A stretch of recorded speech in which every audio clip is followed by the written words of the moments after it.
I want to share with you recent sci-fi fantasy news, including news about Westworld, Game of Thrones, Star Trek, some of the Disney Plus live-action superhero shows, the Batman, and some of the official things we got for it, and some behind-the-scenes stuff, and a lot more. I'm going to put timestamps down in the comment section down below, just in case you're just into a certain subject. I'm going to be talking about Lord of the Rings on Amazon Prime, some filming news for that, Wheel of Time, stuff like that. So maybe you have a certain interest, you can go to the comment section down below and click on the timestamp to go to where you want to be, because it'd be a nightmare to sit through this entire video if you don't care about 99% of it. It was kind of a lot putting this all together. I need help. First, if you're looking for Netflix's The Witcher news, I have a separate video for that is already published. I'll have a little pop-up right now and then hopefully also have it in the comment section down below. It's just The Witcher news was too much to also include in this general sci-fi fantasy news video. So let's start with Westworld. Westworld is almost back on March 15th. The third season will premiere and picks up a few months after the slaughter at Westworld. There will be 8 episodes, and from early reviews from people, they're actually not really liking it, so it has me a bit nervous.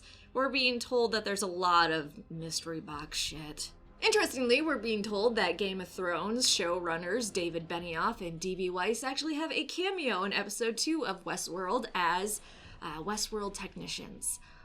I don't know why. Oh wait, I do know why.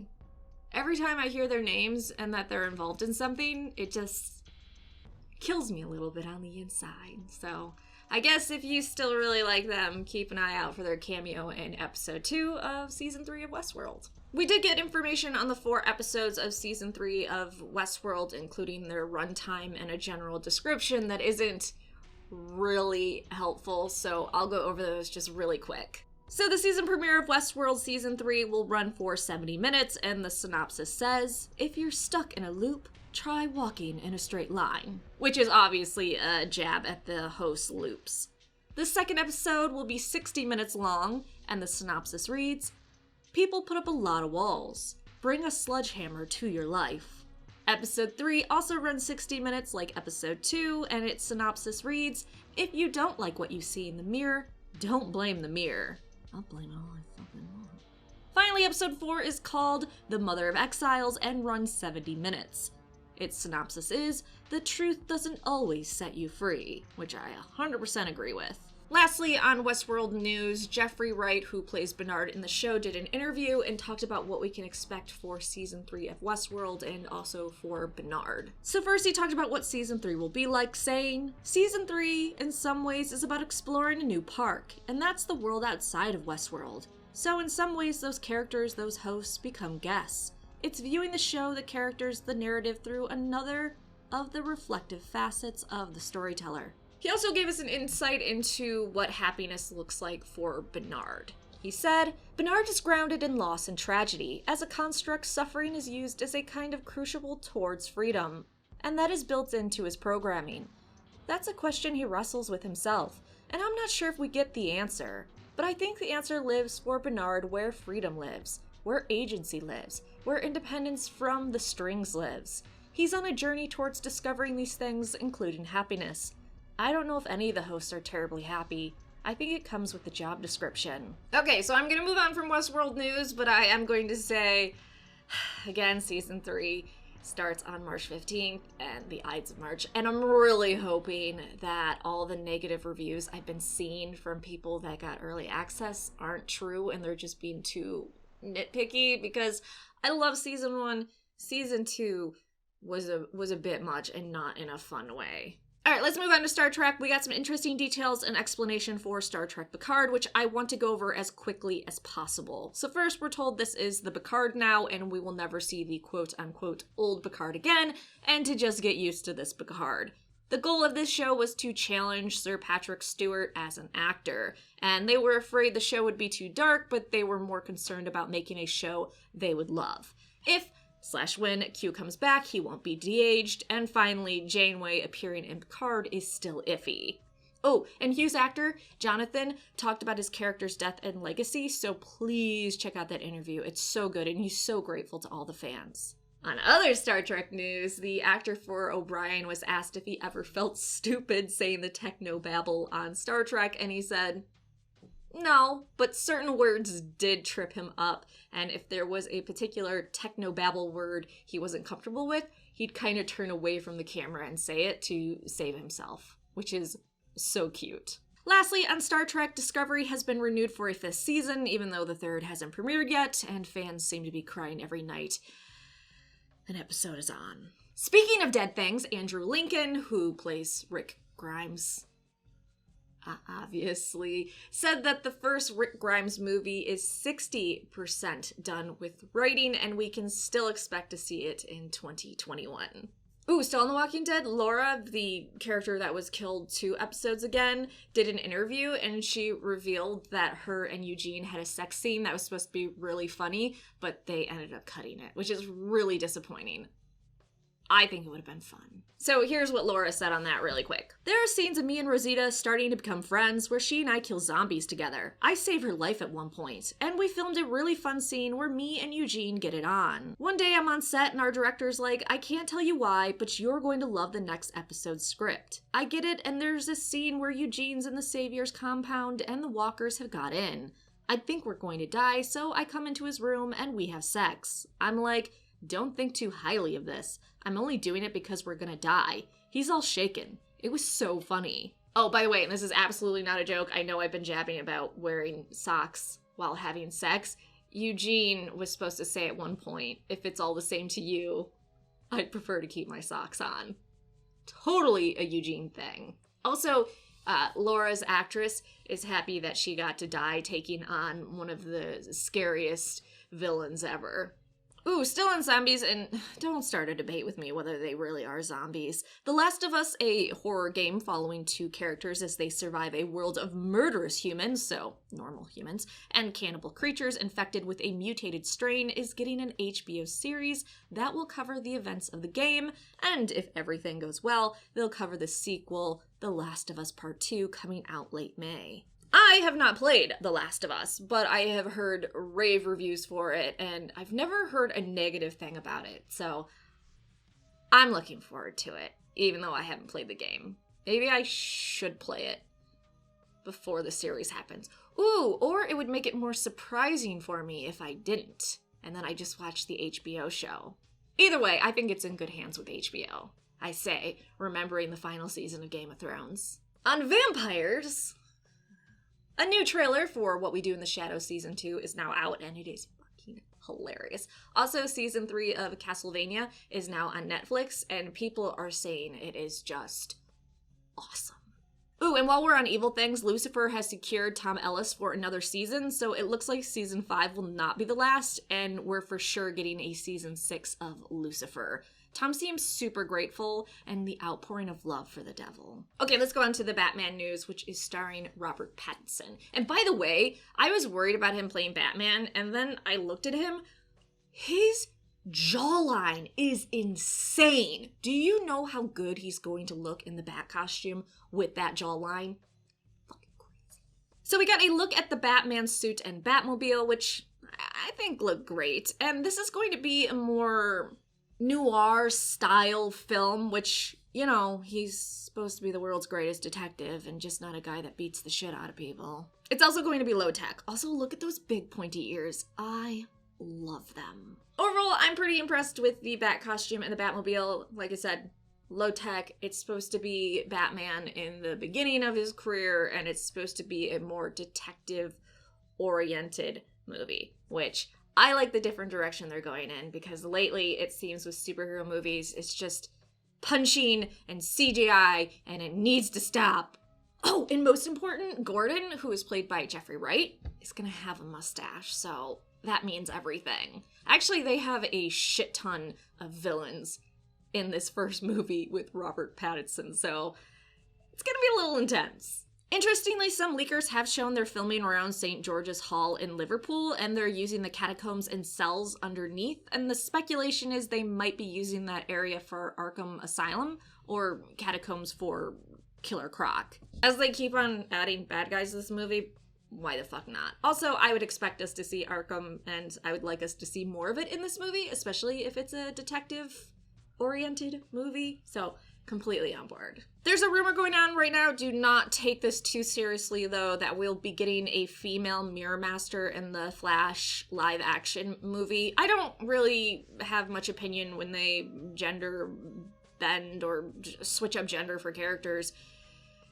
It's kind of whatever. Some of the best cosplay I've ever seen is when men dress up as traditionally female characters. Finally, in DC news, this is going to sound really absurd. So you know how we're getting a Space Jam sequel? Well, Pennywise from It and the Joker, they're going to be in it. I'm not pranking you, I swear.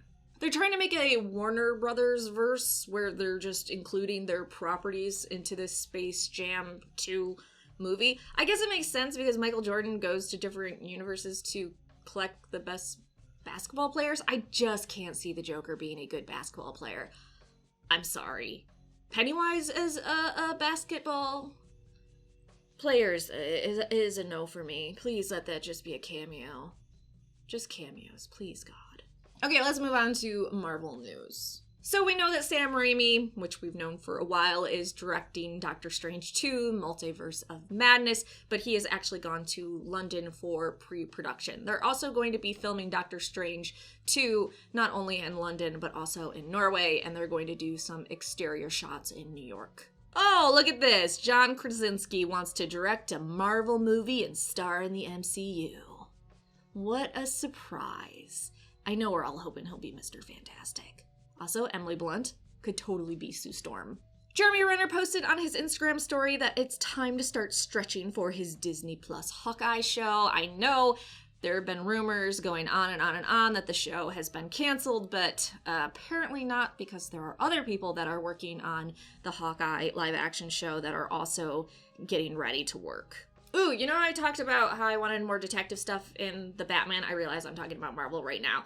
Well, the live-action She-Hulk Disney Plus series, wow, there's just so many words together, is going to incorporate more superhero law into it, and she's going to I guess it's supposed to be a combination of superhero action, and also she's a lawyer doing lawyer stuff, which of course her comics focus on too. So I think that's kind of cool, and I can't wait for little cameos of cases she's working on, and I think they could make this absolutely hilarious. Next, we've seen photos of Lady Loki on the set of Loki's Disney Plus set. And before you freak out, Tom Hiddleston is still playing Loki, and yes, it is comic canon for there to be a female Loki. We also got casting for Enchantress, and Christian Bale is going to be a bad guy, not only in the Loki Disney Plus show, but also a villain in Love and Thunder. So Christian Bale is getting some work in the Marvelverse. Finally, on Marvel news, we're supposed to get a Black Widow trailer today, and before I actually post this video. So if that trailer is not out by the time I post this video is not gonna age well. Alright, let's go to Lord of the Rings news on Amazon Prime. You may be seeing tweets that the show is canceled all over the place, but it absolutely is not canceled. The actors are still posting about filming, so why would they be posting images from something that's canceled while they're doing it? So we saw one post on Instagram from an actor about him killing time by reading the Silmarillion. Another actor took a photo during a night shoot for Lord of the Rings, and some of the actors are actually doing races together while being in the area for filming, and I just think that's so cute. Ooh, Maxim Baldry is now signed on as a lead in the TV series. He kind of looks like he could play an elf to me, but I tend to say that a lot lately, so I guess don't put your money on that. Shifting gears, there's not much news on the Wheel of Time, but we do know the show has a composer now, which is David Buckley, and they're really enthused about him coming on board. Next, let's go to Game of Thrones news. So Sansa's actress Sophie Jonas has talked a little bit about the final season in a recent interview. First, When she was asked if she had seen the end of Game of Thrones, she said she actually hadn't. So this is what she said. I started watching when the last season started, and I was planning to watch the rest, but then I fell behind, and then I started reading all these comments online. She kind of trailed off there in the interview, and then the interviewer basically asked her, did it spoil it for you? And then Sophie started talking about the backlash for the final season, saying, I feel like you are never going to have everybody be satisfied with the ending, especially a show that's been going on for almost 10 years at that point. People have so many ideas of how they want it to end. You can't make every fan happy. I mean, it's easy for her to say because Sansa got the best ending ever, so I don't know. I feel like a lot of the actors and actresses are missing why people are so upset. By the way, in another interview, Sophie said that she misses Game of Thrones terribly. She misses being on set. She misses filming. She misses the other actors and everything. And it's heartbreaking for her to be done with it. And this was the final thing she said in an interview when being asked about being in the greatest show on television. Pretty much since season 3, we've been hearing Game of Thrones. It's a phenomenon. And I've been trying to, comprehend that. But when you're in it, you can't see it. Now that I'm out of it, I'm only starting to realize how incredible it was. What a revelation it was for television. I'm like, oh my god, I've been, blessed. When it's happening, you don't realize you're among greatness. The people I was around, the atmosphere, the way they worked, I was spoiled by that show completely. And I'll never have anything like it again. Nothing will be the same. And only now am I realizing that. Lastly, on Game of Thrones news, Emilia Clarke did an interview and she had some fun things to say. I was such a frustratingly good girl, I didn't take any props from the set. I abided by the rules. However, I'm just going to say this live on radio. My amazing brother, who worked on the show as well, this Christmas gave me the best Christmas present ever. In one of the battle scenes, I think, he got one of the Targaryen flags. So I opened it this Christmas and just burst into tears. So that's going to take pride of place. I kept asking the Thrones a lot. Please, can I have a wig? A coat? I'm really happy that her brother got that for her because, like she said, she's such a goody-goody. So that's very sweet. She also talked about Game of Thrones ending, saying, it's been really nice. I think my brain and my soul probably needed a bit of a break from it because it just kept going and getting bigger and bigger and bigger. I could never quite see what it was because we were in it. I always used to say that it was like we all just got this bunker for 10 years and then came out and was like, where are we? What's happened? So it feels very freeing to be free literally from the show. That being said, Daenerys is still very much a part of me. Lastly, and I don't know why I'm even covering this, there is going to be a Beauty and the Beast show on Disney Plus that is live action featuring Gaston.